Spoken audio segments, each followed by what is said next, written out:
नमस्कार। मैं आपको एक ऐसे शख्सियत से परिचय करा रहा हूं जो कि आरसीएम बिजनेस के दुनिया में एक मुकाम पे पहुंच गए हैं बहुत ही कम समय में, जिनका नाम है बीके पाठक और मधुबनी जिला से वो बिलोंग करते हैं।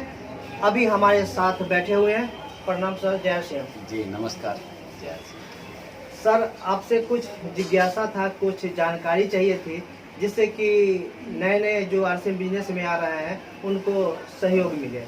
जी गजेंद्र जी, मेरा बहुत बड़ा सौभाग्य है कि मुझे आपने इस तरह का मुझे आने का मौका मिला। क्या बात करते हैं सर, हम लोग का सौभाग्य है कि आपसे आज हम लोग कुछ सीखेंगे। तो सर, सबसे पहले ये कुछ लोगों का प्रश्न है कि बिजनेस में आप कब आए? सर, मैं बिजनेस में अक्टूबर 2007 ईस्वी में आया। जी सर, और क्यों आए थे सर? और मेरा इस बिजनेस में आना भी इत्तेफाक है। मैं इस बिजनेस में आना नहीं चाहता था। जी। बल्कि अगर बात करें तो मैं इस तरह के किसी भी बिजनेस में आना नहीं चाहता था। मुझे लगता था कि ये फ्रॉड का बिजनेस है, ये चिट फंड का बिजनेस है। जी बिल्कुल। लेकिन मैं जांच घर चलाता था और जॉब भी करता था। तो एक दिन मेरे कंपाउंडर के पास में एक व्यक्ति आया और वो बैंक मैनेजर का लड़का था और उसने उसको बताया कि मैं तुमको प्लान बताना चाहता हूँ। और वो प्लान सुनने लगा। मैं दूर बैठा हुआ था। तो जब उन्होंने महंगाई का ग्राफ बताया और उन्होंने ये बताया कि सन 2020 ईस्वी में 1 लाख रुपया महीना एक सामान्य व्यक्ति को भी ठीक ठाक जीवन जीने के लिए चाहिए, तो मुझे लगा कि नहीं, मुझे इस बिजनेस को ज्वाइन कर देना चाहिए। अभी जैसा कि देख रहे हैं आप, लॉकडाउन है, बहुत सारा बिजनेस बंद है। तो मुझे भी ये भरोसा नहीं था कि मेरा पता नहीं उस समय तक कौन सा बिजनेस चलेगा। अब देख लीजिए, इसको हम कुदरत का करिश्मा ही कहें कि आज ऐसा समय आ गया है कि कुछ बिजनेस चल भी रहा है और कुछ बिजनेस बंद भी है। सर, आप जो आरसीएम बिजनेस ज्वाइन किए उससे पहले आप बेकार थे या कुछ कर रहे थे? नहीं, उससे पहले मेरा तो सुबह 6 बजे से लेके और रात के 8 बजे तक का टाइम बिल्कुल पैक था। मैं अपना जांच घर भी चलाता था और मैं नौकरी भी करता था। अंदरा ठाड़ी एक जगह है, वहाँ रेफरल हॉस्पिटल है, उसमें मैं लैब टेक्नीशियन था। अच्छा, मतलब पारिवारिक पृष्ठभूमि में आर्थिक उपार्जन में सक्षम होने के बाद भी आपने इस आरसीएम बिजनेस को चुना। तो सर, इस बिजनेस में आपने क्या विशेष देखा जिसके कारण आप अपने चलते हुए बिजनेस के बाद भी एक ऐसा बिजनेस करना चाहा जिसको नेटवर्किंग कहते हैं लोग, और लोग करना नहीं चाहते थे उस समय? देखिए, बड़ा महत्वपूर्ण सवाल पूछा है आपने। इस बिजनेस में जो सबसे बड़ी चीज है वो है टाइम फ्रीडम, समय, जिसको हम खरीद नहीं सकते। तो इसमें टाइम फ्रीडम मिलता है। मैं अगर बात करूं कि पिछले 5 साल से मैं बिल्कुल तरीके से फ्री हूं। मैं अपने हिसाब से जी सकता हूं। मैं पैसे के लिए किसी काम में अपना समय देने की कोई अब आवश्यकता नहीं है। मैंने इतना टाइम फ्रीडम हासिल किया है। जी सर। दूसरी चीज है पैसा, जो सबको अच्छा लगता है। और इस बिजनेस में वो अनलिमिटेड मिलता है, जितना चाहो उतना पैसा मिलता है। और तीसरा चीज है वो है सम्मान, शोहरत। तो वो सब कुछ एक प्लेटफॉर्म पे मुझे नजर आया कि एक ये ऐसा प्लेटफॉर्म है जहाँ पे ये सब कुछ मिल सकता है। सर, आपने इस बिजनेस को ज्वाइन करने के बाद बड़ा ही कम समय में एक अच्छे प्लेटफॉर्म पर है। जहाँ तक मेरी जानकारी, आप टेक्निकल है सर, और बहुत जल्द एक नई पिन को अचीव करने जा रहे हैं। जी। तो आप जैसा कम समय में टेक्निकल नए ज्वाइनिंग कैसे बन सकते हैं? मैं सर इस बिजनेस में 2 साल में टेक्निकल अचीवर बना था। मैं सितंबर 2009 में टेक्निकल अचीवर बना था। और इसके पीछे ये है सर कि जो एक मुकाम हासिल करने तक का जो वक्त होता है, उसमें अगर आप टाइम मैनेजमेंट के साथ साथ हार्ड वर्क करते हैं, क्योंकि देखिए मेरे पास में ऑप्शन नहीं था कोई। अगर मुझे कोई मिलने के लिए बुलाता था तो मैं उससे 5 बजे सुबह का टाइम लेता था, क्योंकि 6 बजे से मेरे जांच घर का टाइम था। कभी कभी मुझे याद है सर, मैंने 2 बजे रात में भी प्लान दिखाया है। और हम लोग आपस में बैठते थे, मैं अपलाइन को भी बुलाता था और हम लोग 1 बजे रात तक काउंसलिंग करते रहते थे। तो कभी भी अगर आप गोल सेट कर लेते हैं और आपको रिजल्ट चाहिए तो फिर उसके लिए हार्ड वर्क थोड़ा सा करना पड़ता है। और एक बार जब मुकाम हासिल हो जाता है तो फिर वो सब कुछ मैनेज हो जाता है।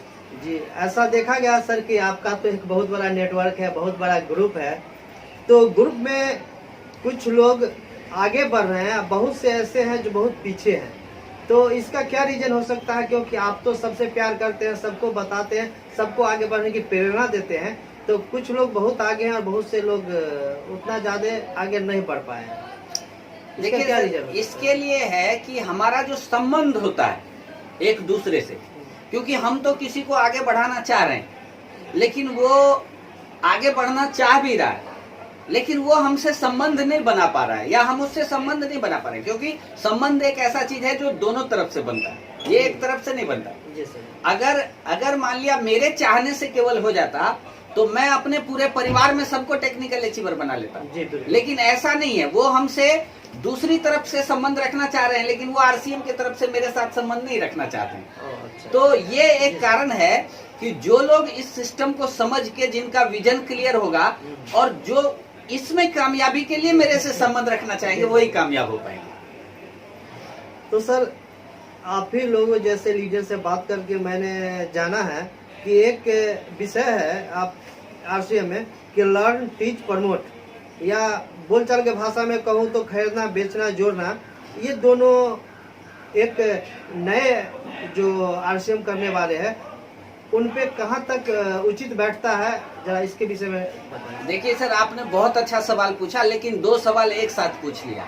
पहला सवाल आपने पूछा, उतनी जानकारी तो नहीं हो सकती है सर जितनी आपको है, कि खरीदना, बेचना और ज्वाइन करना। पहला सवाल, मैं इसका जवाब देता हूँ। ये बिजनेस है, दुनिया का सारा बिजनेस बेचने से होता है, लेकिन ये इकलौता एक ऐसा बिजनेस है जो खरीदने से होता है। अच्छा अच्छा।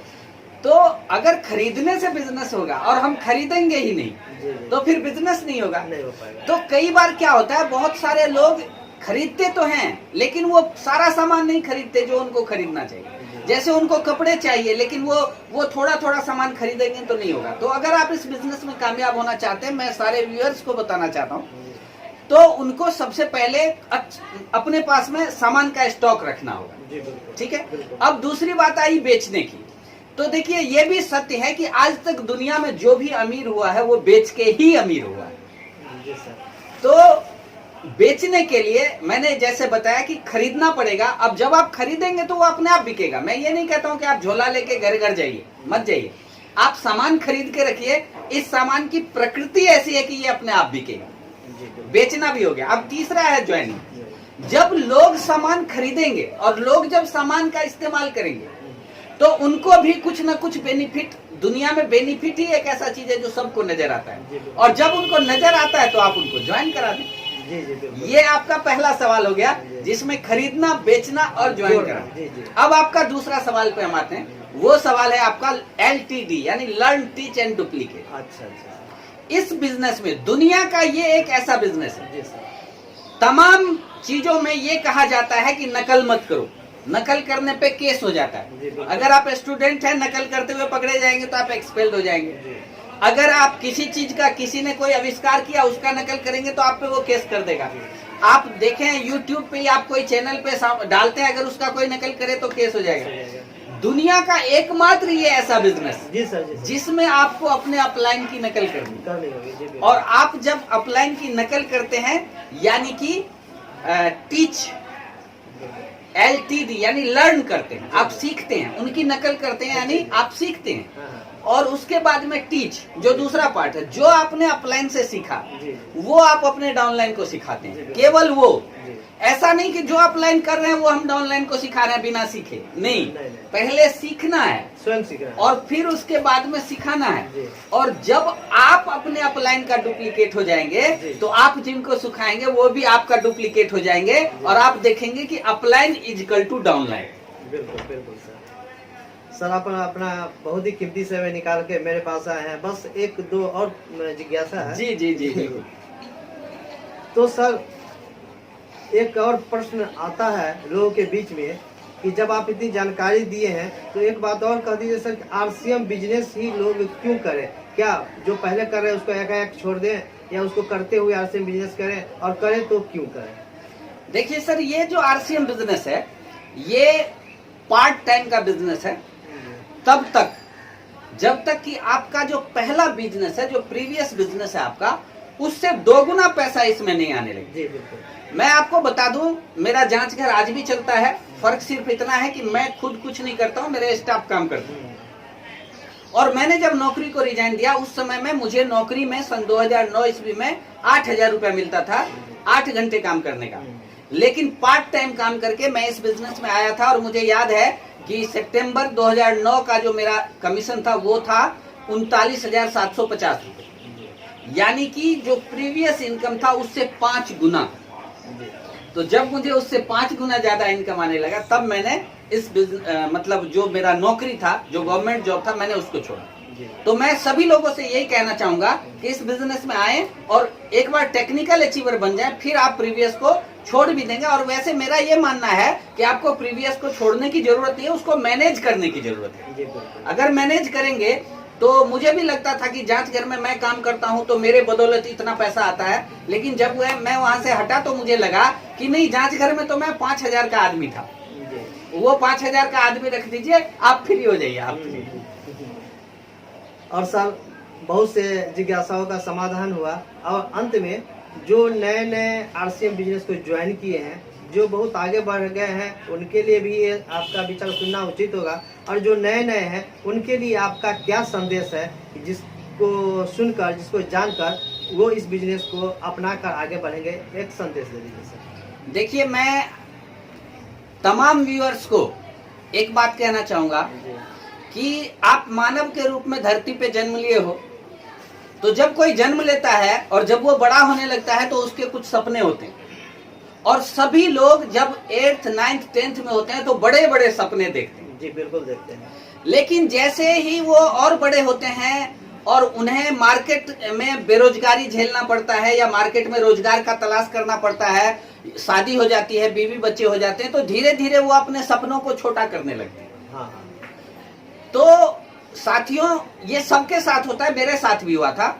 लेकिन इस बिजनेस में आने के बाद में मुझे ऐसा लगा कि उस बचपन के सपने को फिर से एक बार देखने की जरूरत है। और आप उस सपने को फिर से देख सकते हैं, चाहे आपका माँ बाप हो, चाहे आपकी वाइफ हो, चाहे आपके बच्चे हो, चाहे आपके मित्र हो। कोई अगर आपकी पत्नी है, उसके सारे सपने पूरे करने आपकी जिम्मेदारी है। आपकी माँ है, उसका सारा पूरा सपना करना आपकी जिम्मेदारी है। आपका बेटा है, उसका सपना पूरा करना आपकी जिम्मेदारी है। और वो सारी जिम्मेदारी आप इस बिजनेस को करके निभा सकते हैं। चलिए, बहुत अच्छा लगा सर आपसे मिल करके, और हमें प्रसन्नता है कि आप अपना कीमती समय दिए।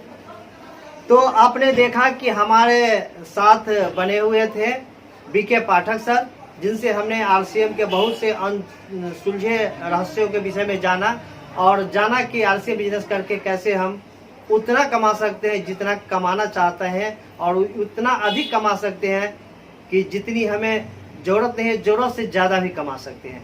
तो फिर से आप सभी को प्रणाम, वंदे मातरम, जय श्री राम। हमारी दुनिया आरसीएम से है जमाना।